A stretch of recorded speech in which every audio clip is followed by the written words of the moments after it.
The empty red dresses snap furiously in a wicked wind, commanding attention. There's 40 of them on display outside of the National Museum of the American Indian in Washington. Each dress represents a missing or murdered indigenous woman.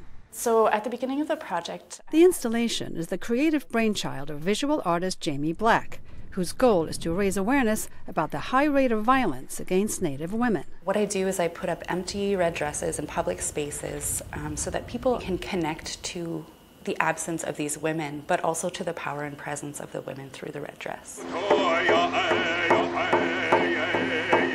On this freezing day outside the museum, Black pays homage to the women the dresses represent in a special performance. I really wanted to use my talents and my gifts to further the voices of a lot of people who are silenced. And Indigenous women are really facing, this epidemic of silence. Her choice of the color red was deliberate. It's our sacred lifeblood. It's like where our vitality comes from and our energy and our power as human beings. But it's also kind of an allusion to the violence and the loss of that sacred lifeblood through violence. She calls her installation the Red Dress Project, or the REDress Project. REDress is a word that means to put right a wrong.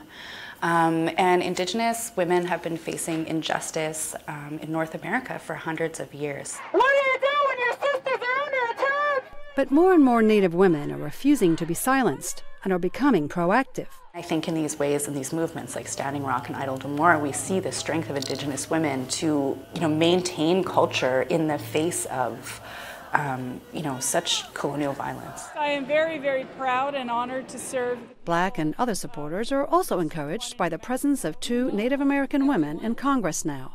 I think the 2019 Congress for Women was exceptional in the numbers that we now have in Congress, but for Native people, having 2 Indigenous women represent Kansas and New Mexico is obviously something we've not seen before, and hopefully we'll be able to bring attention to Native issues.